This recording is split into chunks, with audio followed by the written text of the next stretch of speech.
Hello guys. तो स्वागत है आपका एक्टिव की क्लासेस में। मैं हूं आपका एजुकेटर नवीन सर। इस वीडियो के माध्यम से हम लोग क्लास 9 का मैथ का चैप्टर 1 संख्या पद्धति पढ़ने जा रहे हैं। ये हमारा इम्पोर्टेंट है डायरेक्ट एग्जाम के पर्सपेक्टिव से, क्योंकि जैक बोर्ड हमारा जो है वो एग्जाम का नोटिफिकेशन घोषित कर चुका है, क्योंकि बता चुका है 1 तारीख से एग्जाम है। First paper and second paper, third paper 2 तारीख को है।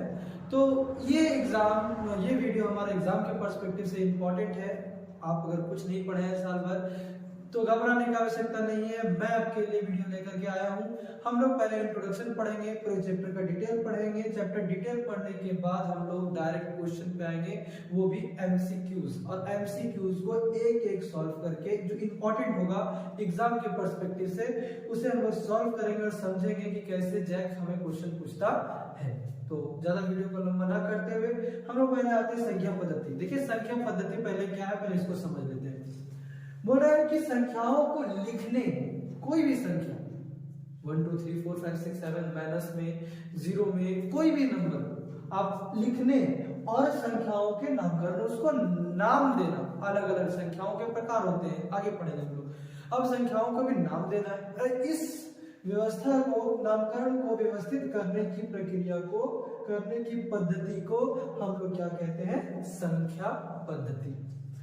ये समझ में आ गया। फिर से सुनिए, कोई भी नंबर को, कोई भी संख्या को उसे लिखना या उसका नामकरण करना ही संख्या पद्धति कहलाता है। अब हम लोग पढ़ते हैं संख्या पद्धति के प्रकार। है तो बहुत है, लेकिन हम लोग 12 तरह के पढ़ेंगे जो हमारे बुक में है। बुक में बोले तो हमें जिस तरह से क्वेश्चन सॉल्व करना है, एक एक करके पढ़ लेते हैं, फिर बारी बारी समझेंगे। देखिए प्राकृत संख्या, जिसे हम लोग इंग्लिश में बोलते हैं नेचुरल नंबर। प्राकृत संख्या क्या होता है? सो सुनिए, वैसी संख्या, फिर से सुनिएगा, वैसी संख्या जो 1 से शुरू होकर अनंत तक जाती है, +1। देखिए मैं लिख देता हूं, कंफ्यूजन ना हो। देखिए वैसी संख्या जो +1 से शुरू होकर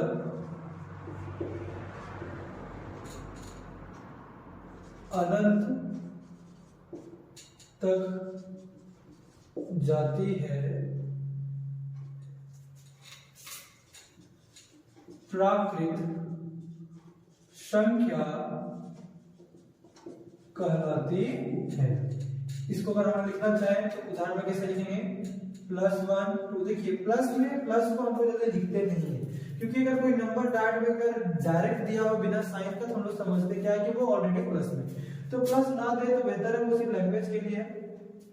3 4 5 6 7 8 अनंत तक, ये इंफिनिटी का साइन है। इंफिनिटी तक यानी अनंत तक जो नंबर जाती है उसे हम लोग क्या बोलते हैं? प्राकृत संख्या। वैसी नंबर जो 1 से शुरू होकर के अनंत तक जाती है, प्राकृत संख्या कहलाती है। अगला है पूर्ण संख्या। कुछ नहीं करना है आपको, बस इस प्राकृत संख्या में 0 ऐड कर देना है। यानी वैसा नंबर जो 0 से शुरू होकर के, पॉजिटिव साइड में 0 से शुरू होकर के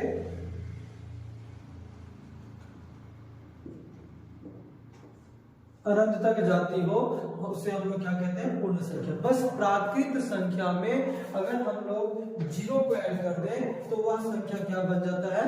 पूर्ण संख्या। फिर से सुनिए, जब हम लोग प्राकृत संख्या में 0 को ऐड कर देते हैं तो वो क्या बन जाती है? पूर्ण संख्या। बस ये इतना ही है। हाँ, इस पे जो ऑब्जेक्टिव छटेगा वो बहुत इंपॉर्टेंट है। पूछेगा कि क्या पूर्ण संख्या एक प्राकृत संख्या है? तो हाँ, एक पूर्ण संख्या प्राकृत संख्या हो सकता है, लेकिन एक प्राकृत संख्या पूर्ण संख्या नहीं हो सकता है। फिर से सुनिए, एक पूर्ण संख्या प्राकृत संख्या हो सकती है, क्योंकि इसमें देखिए प्राकृत संख्या है, लेकिन एक प्राकृत संख्या पूर्ण संख्या नहीं हो सकती क्योंकि इसमें 0 नहीं है। तो ये ऑब्जेक्टिव है, आगे हम लोग सॉल्व करेंगे। अगला पूर्णांक। अब पूर्णांक की संख्या क्या होती है कि हम लोग जानते हैं 0 1 2 3 4 5। बस इसमें माइनस, ये आगे चला गया, इसमें कुछ नहीं करना। -1 -2 -3 -4 -5, ये भी कहां तक जाएगा? इंफिनिटी तक। आपको क्या कर देना है कि बस माइनस इसमें ऐड कर देना है। वैसी संख्या जो हमें पूर्ण संख्या में माइनस की ओर भी हमें ले जाने में मदद करती है, उसे भी क्या बोलते हैं, पूर्णांक। पूर्णांक दो तरीके, जैसे तीन तरीके से होता है, हम लोग दो तरीके से जानते हैं। पहला होता है धनात्मक पूर्णांक। अब धनात्मक पूर्णांक क्या होता है, जो +1 से शुरू होकर के अनंत तक जाती है। एक होता है, दूसरा होता है ऋणात्मक पूर्णांक, जो -1 से शुरू होकर के जाती है अनंत तक। ठीक, ये होता है ऋणात्मक। धनात्मक जो पॉजिटिव से, ऋणात्मक जो नेगेटिव से। और एक तीसरा पूर्णांक होता है, उसे बोलते हैं उदासीन पूर्णांक, जो हमारा कौन है, 0। ना कि यहाँ प्लस है ना ही माइनस है, ये न्यूट्रल है, बस एक जगह बैठा हुआ है, एक स्थायी। इसे हम लोग क्या बोलते हैं, उदासीन पूर्णांक। अब हम लोग आगे बढ़ते हैं, सम संख्या। सम संख्या यानी वैसी संख्या, देखिए मेरी बातों को, मेरी आवाज को गौर से सुनिएगा। मैं जो बोल रहा हूँ उस पर अगर आप ज्यादा फोकस करोगे तो आपको ज्यादा हेल्प मिलने वाला है, क्योंकि मेरे द्वारा बोला गया हर एक शब्द इस टॉपिक से रिलेटेड इंपॉर्टेंट है। तो कम से कम ध्यान से जरूर सुनेंगे, कॉपी पेन जरूर निकाल लीजिएगा, लिखते जरूर जाइएगा, ताकि आपको कोई समझने में प्रॉब्लम ना हो। सम संख्या क्या है, सम संख्या वैसी संख्या जो 2 से भाज्य, 2 से कट जाए, जो 2 से कट जाती है, 2 से कटने वाली संख्या को हम लोग क्या बोलते हैं, सम संख्या। कौन कौन सा कटेगा, देखिए 2 भी कट जाएगा, 4 कटेगा, 6 कटेगा, 8 कटेगा, 10 कटेगा, 12 कटेगा, 14 कटेगा, समथिंग बहुत सारे नंबर। ये संख्या कहलाता है सम संख्या, जिसे हम लोग इंग्लिश में इवन नंबर भी बोलते हैं। ठीक, अब आते हैं विषम संख्या। जस्ट इसी का अपोजिट है, जो 2 से ना कटे, वह संख्या जो 2 से भाज्य ना हो। देखिए 2 से भाज्य नहीं, 2 से जो नहीं कटेगा, कौन नहीं कटेगा, 1 3 5 7 9 11 14 11 13 15 17 19 21 22 25 27 29 31 33 35 37 39 41 समथिंग बहुत से नंबर्स हैं। सम संख्या और विषम संख्या को समझने का एक तरीका है कि जब भी आपको अगर नंबर के लास्ट में, ध्यान देंगे, जब भी नंबर के लास्ट में 2 4 6 8 0, फिर से 2 4 6 8 6 0 अगर आपको मिलता है तो समझ लीजिएगा कि वह संख्या हमारा क्या होगा, सम संख्या। और अगर कोई भी नंबर के लास्ट में अगर आपको 1 3 5 7 9 मिलता है तो समझ लीजिए वो क्या है, विषम संख्या। बड़ी से बड़ी नंबर भी अगर हमारे पास है, लेकिन अगर उस नंबर का लास्ट अगर नंबर है, उस बोले तो बड़ी से बड़ी संख्या का अगर अंतिम डिजिट अगर हमारा ये 2 4 6 8 है, 0 है, तो समझ लीजिएगा वो सम संख्या है। और अगर 1 3 5 7 9 है तो समझ लीजिएगा वो विषम संख्या है। ये छोटा सा शॉर्टकट है। भाज्य संख्या क्या होता है, इसको सुनिए। भाज्य संख्या जो वैसी नंबर जो खुद से न कटे, जो स्वयं और एक से न कटे, मतलब उसे कोई और आकर काटे, कोई और काटे। जैसे अगर हम एक नंबर को काटते हैं, अगर एक नंबर को अगर हम डील करना चाहे तो अगर हम एग्जांपल के तौर पे एक नंबर को लेते हैं, क्या एक नंबर कोई दूसरे नंबर से कट पाएगा, कभी नहीं। 2 नंबर बिल्कुल नहीं, क्योंकि 2 अगर कटेगा तो खुद से कटेगा, खुद से तो काटना नहीं है। 3 नंबर भी खुद से कटेगा। 4 नंबर, हाँ तो 4 नंबर को काट सकता है कौन, तो 2। फिर 5 नंबर, इसको भी नहीं काट सकता है। 6 नंबर कटेगा, किससे कटेगा, तो ये 3 काटेगा। अगर हम लोग बात करेंगे 7 नंबर, तो नहीं, वो भी नहीं कटेगा। 8 नंबर भी कट जाएगा, 4 से, 2 से कटेगा, 4 से कटेगा। 5 से अगर 9 नंबर करना चाहे तो 9 भी कटेगा। 9 कैसे कटेगा, 3 से, 3 दिया ही 9, 3 तो काट देना है। तो वैसा नंबर जो खुद से ना कट के, यानी एक और स्वयं से ना कट के कोई और संख्या अगर उसे काट रही हो तो उसे हम लोग क्या बोलते हैं, भाज्य संख्या। और इसमें भी ऑब्जेक्टिव आता है कि सबसे छोटी भाज्य संख्या क्या है। तो अभी क्या हमने देखा कि 1 तो नहीं होगा, 2 भी नहीं होगा, 3 भी नहीं होगा, तो 4 होगा। तो सबसे छोटी संख्या हमारा कौन सा बनता है, 4 बनता है। और कौन सा नंबर कट सकता है, 6। और कौन सा नंबर कट सकता है 8। और कौन सा नंबर कट सकता है 9। और कौन सा है तो 10। 11 नहीं कट सकता है, 12 कट सकता है, 13 नहीं कट सकता है, 14 कट सकता है, 15 नहीं कहा, 15 भी कट सकता है, क्योंकि 5 दिया 15, 3 बचे 15, दोनों तरीके से कट रहा है। 16 भी कटेगा, 8 दूनी 16, 2 8 16। 17 नहीं कट सकता है, 18 कट सकता है, 19 नहीं कट सकता है, 20 कट सकता है। ये जो नंबर है, यानी वह नंबर जो खुद से ना कट करके और एक और खुद से ना कट करके किसी और नंबर से काटा जा रहा हो उसे हम लोग क्या बोलते हैं, भाज्य संख्या। जस्ट अपोजिट है अभाज्य संख्या, जो एक से और या तो स्वयं से, मतलब स्वयं से जो कटता हो उसे हम लोग क्या बोलते हैं, अभाज्य संख्या। जैसे एक खुद से ही काट सकता है तो ये बन गया, 2 ये भी खुद से कटेगा, 3 ये भी खुद से कटेगा, 5 7 11 13 17 19 23 29 बहुत से नंबर है जो क्या है, खुद से कटेगा, क्योंकि इसको काटेगा तो कौन, या तो एक काटेगा या तो खुद 29/29 ही कट जाएगा, है ना। तो ऐसी संख्या जो खुद ही से कट जाए या तो एक से कट जाए वो अभाज्य संख्या। भाज्य संख्या क्या था, जो दूसरे के द्वारा काटा जाए, और भाज्य संख्या जो खुद से कट जाए। ठीक, अब हम बात करते हैं सह अभाज्य संख्या, बहुत इंपॉर्टेंट है हमारे लिए। सहभाज्य संख्या क्या होता है कि वैसी संख्या, इसमें एग्जांपल देते हैं, 1 2 3 5 7 9 तो कटता है, 11 11 13 17 समथिंग बहुत सारे हैं। सहभाज्य संख्या की वैसी अभाज्य संख्या जिसका एलसीएम यानी कि वैसी अभाज्य संख्या का समूह जिसका एचसीएफ 1 के बराबर। फिर से सुनिए, ऐसी अभाज्य संख्या का ग्रुप जिसका एचसीएफ निकालने पर 1 आए उसे हम लोग क्या बोलते हैं, सह अभाज्य संख्या। अब आते हैं परिमेय संख्या, जो बहुत ज्यादा इंपॉर्टेंट रोल प्ले करेगा हमारा इस क्वेश्चन को सॉल्व करने में, जो आगे इस चैप्टर में एक्चुअल में है। वो कौन कौन सा है, तो एक है परिमेय संख्या, अपरिमेय संख्या, वास्तविक संख्या और अवास्तविक संख्या। चलिए इसके बारे में भी जान लेते हैं हम लोग। पहला क्या है, परिमेय संख्या, यानी हमारा 9वां नंबर है हम लोग का सीरियल वाइज का। हमारा क्या है, परिमेय संख्या वैसी संख्या जिसे हम लोग p/q के रूप में लिख सकते हैं जहां q बराबर 0 ना हो। फिर से सुनिए, ऐसी संख्या जिसे हम लोग p/q, सिंपली अगर भाषा में हम लोग समझे, ज्यादा अगर थोड़ा बड़ू ना करे तो, कि वह संख्या जिसे हम लोग बटा के रूप में लिख सकते हैं। बटा मतलब 1/2 2/4 8/10, है ना, जिसे हम लोग बटा के रूप में लिख सकते हैं, उसे हम लोग क्या बोलते हैं, परिमेय संख्या। जस्ट अपोजिट है अपरिमेय संख्या, जिसे हम लोग p/q के रूप में नहीं लिख सकते हैं। जिसे हम लोग p/q के रूप में लिख सकते हैं वो है हमारा परिमेय संख्या, जिसे नहीं लिख सकते हैं वो क्या है, हमारा अपरिमेय संख्या। सिंपल सी बात है, आई होप आपको ये समझ में आ रहा होगा। फिर से सुन लीजिए, परिमेय संख्या क्या है कि वह संख्या जो p/q के रूप में लिखा जा सकता है, और अपरिमेय संख्या जिसे हम लोग p/q के रूप में नहीं लिख सकते हैं।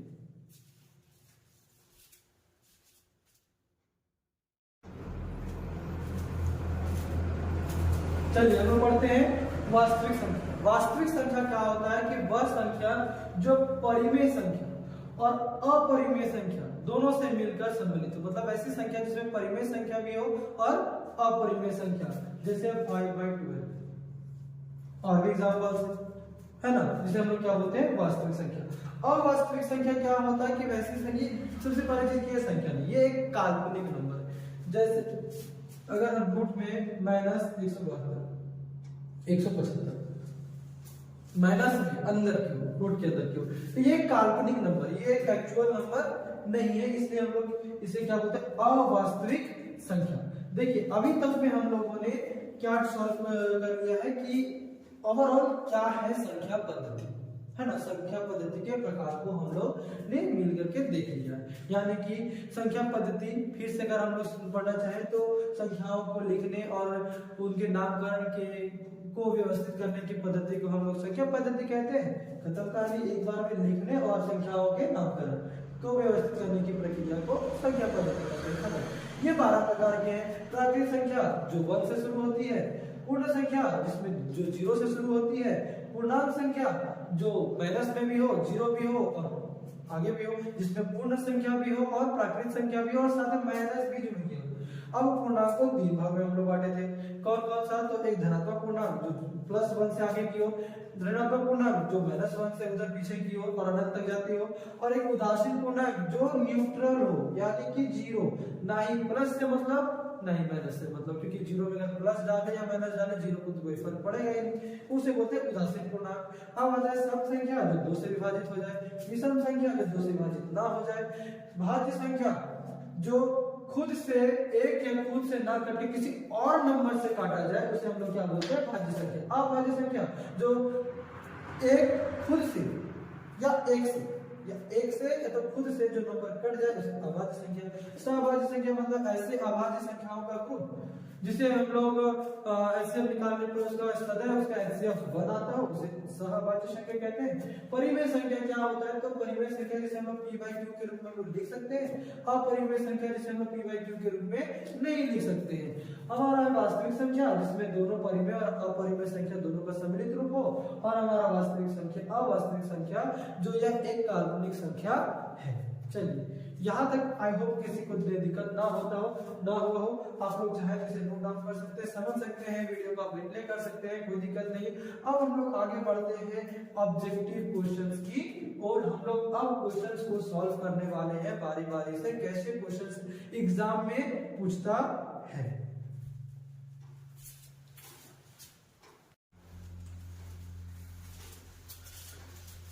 चलिए जनाब, अब हम लोग कुछ पढ़े हैं तो उसका ऑब्जेक्टिव भी सॉल्व कर लेते हैं ना, परिमेय अपरिमेय संख्या तथा अन्य कुछ भी। चलिए सॉल्व करते हैं क्वेश्चन को। पाई क्या है, एमसीक्यू है, पाई क्या है? तो आपको बताते हैं, ऑप्शन में दिया है परिमेय संख्या, अपरिमेय संख्या, पूर्ण संख्या या इनमें से कोई।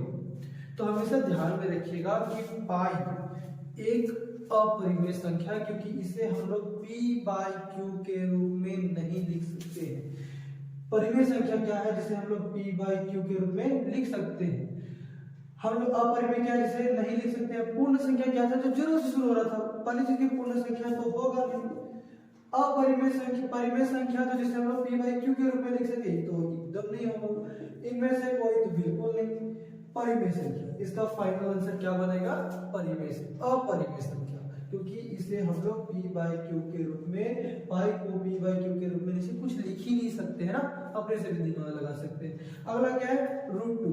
हमेशा याद रखिएगा कि कोई भी नंबर अगर आपका रूट में दिया हुआ हो तो सदैव अपरिमेय संख्या होता है, सदैव अपरिमेय संख्या होता है, हमेशा याद रखिएगा। √3 अभी बताया अपरिमेय संख्या, एकदम ध्यान रखिएगा कि कोई भी नंबर अगर आपका रूट में है तो वो हमेशा क्या बनेगा, अपरिमेय संख्या। प्रत्येक परिमेय संख्या क्या हो सकता है, ध्यान रखिएगा, प्रत्येक परिमेय संख्या क्या हो सकता है, क्या एक वो प्राकृतिक संख्या बनेगा। एक परिमेय संख्या क्या बताया था आपको याद होगा, जो p/q के रूप में, p/q के रूप में, तो p/q के रूप में हमेशा क्या होगा, एक प्राकृतिक संख्या, प्राकृतिक संख्या यहाँ से 1 2 3 4 5 शुरू होता हो। दूसरा एक पूर्ण संख्या, बस 0 से 1 2 3 4 5 शुरू होता हो। एक पूर्णांक जिसे हम लोग माइनस में भी शुरू करते हो, या एक वास्तविक संख्या, वास्तविक संख्या के बारे में बताते हैं जिसमें परिमेय संख्या भी हो और अपरिमेय संख्या हो। तो हमेशा याद रखना है कि परिमेय संख्या हमेशा क्या बन सकता है, एक वास्तविक संख्या बन सकता है।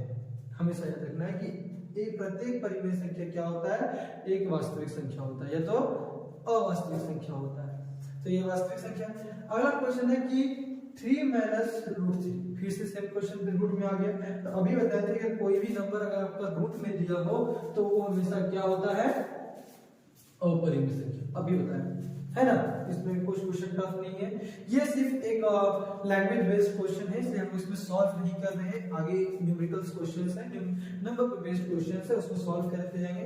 प्रत्येक प्राकृतिक संख्या एक पूर्ण संख्या हो सकती है, सच झूठ, हाँ में ना में, संभव नहीं असंभव है, या फिर इनमें से कोई नहीं। प्रत्येक प्राकृतिक संख्या एक पूर्ण संख्या हो सकती है। प्राकृतिक संख्या क्या था याद रखिए, प्राकृतिक संख्या जो 1 से शुरू होता है, 1 2 3 4 5 6 7 8 9 10 है ना।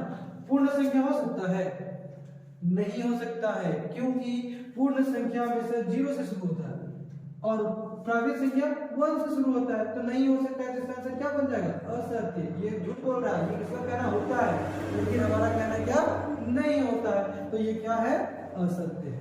अगला क्वेश्चन है कि प्रत्येक परिमेय संख्या एक पूर्ण संख्या है। प्रत्येक परिमेय संख्या एक पूर्ण संख्या है। यानी कि परिमेय संख्या हम लोग क्या बोले थे, p बाय क्यू। पूर्ण संख्या हम लोग क्या बोले थे, जो 0 1 2 3। सही बात है, होता ही है, क्योंकि हम लोग अगर p बाय क्यू लिखेंगे तो किसके रूप में लिखेंगे, नंबर के फॉर्म में। नंबर के फॉर्म में अगर लिखेंगे तो कैसे लिखेंगे, कोई भी नंबर है p बाय क्यू के रूप में, जैसे कि 1 बाय 2 समथिंग। पूर्ण संख्या में हम लोग 0 भी लिख सकते हैं, 4 बाय 0, 0 बाय 4 समथिंग। बहुत सारे नंबर्स होते हैं जो अविभाज्य होता है, अपरिभाषित होता है, डजंट मैटर, लेकिन ये सही है। अगला है दो परिमेय संख्याओं का गुणनफल क्या होगा। क्या वो हमेशा परिमेय रहेगा, अपरिमेय रहेगा, हमेशा पूर्णांक या कभी पूर्ण परिमेय या कभी अपरिमेय। तो हमेशा याद रखिएगा कि जब दो परिमेय संख्याओं को जब आपस में गुणा करेंगे, जो दो परिमेय संख्या कोई भी हो सकता है, जैसे 4 बाय 3 गुना 3 बाय 4 समथिंग, कोई भी नंबर अगर आता है तो वो कभी भी परिमेय भी हो सकता है और कभी अपरिमेय भी हो सकता है। तो इसका आंसर क्या बनेगा, अपरिमेय संख्या। याद रखिएगा इस क्वेश्चन पे यहाँ पर देखिए √2 है, यहाँ √3 है।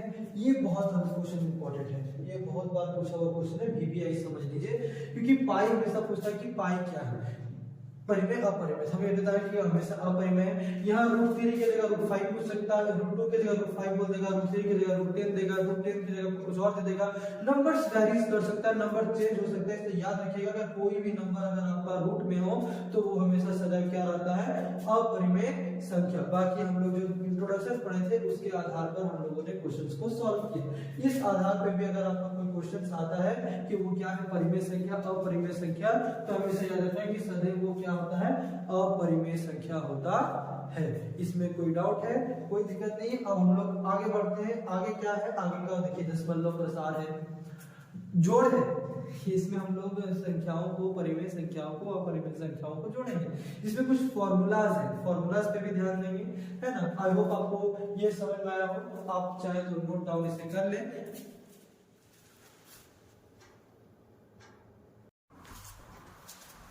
तो चलिए दोस्तों, मिलते हैं अगले वीडियो में, पार्ट 2 में। इसके अगले पार्ट की ओर हम लोग तो अभी भी छोटा सा इंट्रोडक्शन देखा है अभी, और भी आना बाकी है। अगर आपको वीडियो अच्छा लगे तो वीडियो को लाइक, दोस्तों के साथ शेयर और चैनल को सब्सक्राइब करना ना भूलें। एग्जाम का टाइम है, दोस्तों को जरूर बताइए वीडियो के बारे में, सबको जानकारी दीजिए। जितना से जितना आप सपोर्ट करेंगे हम उतना ही अच्छे से अच्छे वीडियो बनाने की कोशिश करेंगे। चलिए मिलते हैं अगले वीडियो में। Thank you very much.